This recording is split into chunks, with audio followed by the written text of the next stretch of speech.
When an old black man with a burlap sack walked into Southern Heritage Bank claiming he owned the building, everyone laughed until he pulled out a 70-year-old deed that proved them all wrong.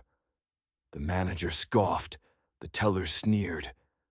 But what they didn't know was that this man's family once owned the land beneath their million-dollar bank, and now he'd come to collect. By the time the truth came out, the laughter had stopped, and reputations were shattered. The sun baked down on a quiet southern town where old bricks and history lined the streets. On Main Street, folks bustled about, businessmen in suits, mothers with children, teenagers glued to phones. Among them stood an old black man, slow in step, dressed in tattered overalls and a dusty coat. A faded cap sat on his head, and slung over his back was a burlap sack that sagged with age and weight. He stood at the corner of Southern Heritage Bank, staring up at the marble columns. The building screamed wealth, gold-lettered signage, polished glass, and a front desk staffed with sharp-suited employees. The man's fingers curled around the strap of his sack. He stepped forward. Inside, the room fell awkwardly silent when he entered. The man's shoes scuffed against marble floors, leaving faint dust prints. People stared. A woman in pearls whispered to her husband. The receptionist, a young white woman with red lipstick and a stiff bun, instinctively clutched her necklace. "Sir," she said slowly, like she was speaking to someone with poor hearing. "Can I help you with something?" "Yes, ma'am," the old man nodded. His voice was gravel, rough but calm. "I need to speak to the bank manager. Urgent business." She gave him a tight smile. "Do you have an appointment?" "Nope." The young teller next to her chuckled. "You can't just walk in and demand to see Mr. Peterson. Do you even have an account here?" The man looked around. "Nope," he said again. "I got something better." More stifled laughter. One of the guards by the door shifted, stepping subtly forward. "You need to state your business," he said, hand brushing his belt.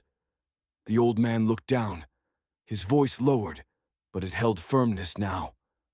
"Tell Mr. Peterson that Ezekiel Hargrove is here. Tell him I've come for what's mine." The name caused a flicker of recognition in an older teller's eyes, but before she could speak, the younger staff were already grinning. "What's yours?" one snorted. "Sir, this is a bank. You think you left your lunch money here?" "I reckon I left something bigger." Whispers circled. A few customers snickered. The receptionist pressed a button under the desk to alert security. 5 minutes later, Mr. Charles Peterson, a sleek man in his 40s with silver cufflinks and a Bluetooth earpiece, emerged from the hallway.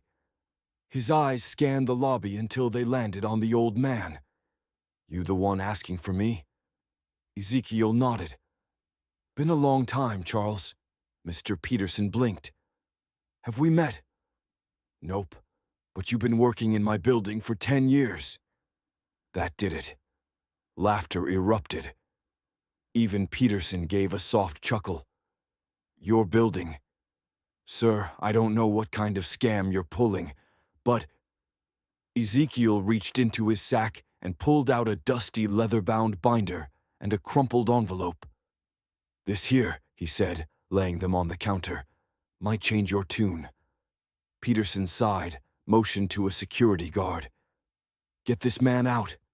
But the bank's senior legal advisor, an older white woman named Marcia Lane, who'd seen her fair share of strange things, stepped forward. She glanced at the documents. Within seconds, her face paled.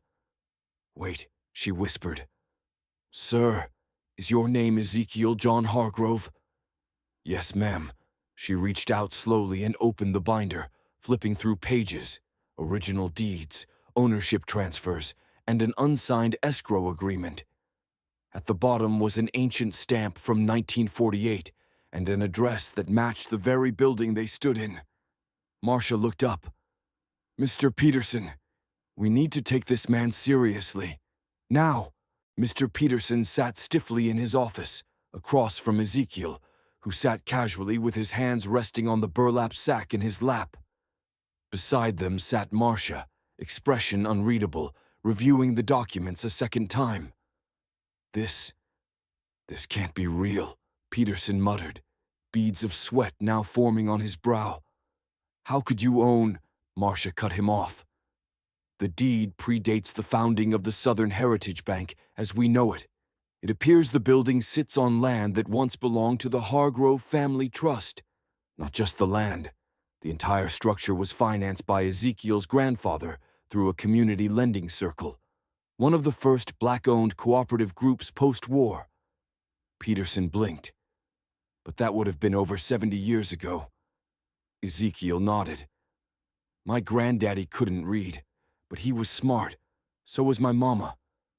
When the bank started building, she warned them they'd skipped the final escrow transfer.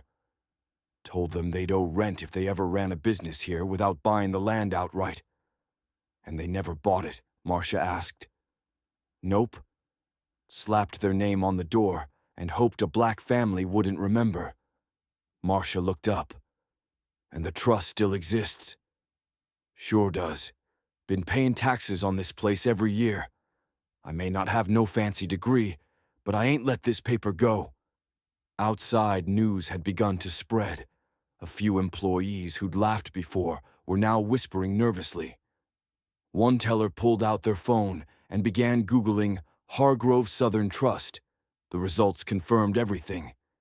Ezekiel's family once owned over 40 acres of land in the heart of town, all documented, all real, and the bank had never officially purchased the rights to the property they'd built on. So what do you want? Peterson asked, voice taut. Money? Ezekiel leaned back in the chair. No, sir. I want respect, and I want to say, you all made millions off my family's back. Now you can pay proper rent, or sign it over to the trust and let us turn it into something that gives back. A literacy center, a co-op bank for black farmers. Something good. Peterson turned to Marcia. Can he do that? She nodded grimly. He can, and we'll lose millions in equity value if this gets out. Ezekiel gave a half-smile. Should have listened when I said my name. By the next morning, the story was on every local news channel. Elderly black man reclaims historic rights to bank property. Southern Heritage faces lawsuit after ignoring property deed. Interviews with Ezekiel circulated. People were shocked to learn that a black family had once owned prime property in the town center, long erased from the history books. Some celebrated him. Others were embarrassed, and several employees, especially those who laughed, were quietly reassigned or let go. Peterson stepped down a week later. The bank signed a 10-year lease agreement with the Hargrove Trust, guaranteeing not just back payment, but a yearly donation to local black education programs. Part of the lobby was turned into a small museum, detailing the history of the Hargrove family and their overlooked role in building the town's economy. And Ezekiel. He refused interviews from big media. He didn't care for cameras. He kept the sack, though. Always. Said it reminded him of hard days and of what his mama taught him. Paper might wrinkle, Zeke, but it don't forget. One day, a little black boy walking with his mother stopped Ezekiel on the sidewalk. Are you the man who owns the bank? Ezekiel smiled. Well, son, maybe just a little piece of it. The boy stared wide-eyed, and in that moment, under the same sun that once saw him laughed at, Ezekiel Hargrove stood tall, not with power, but with purpose.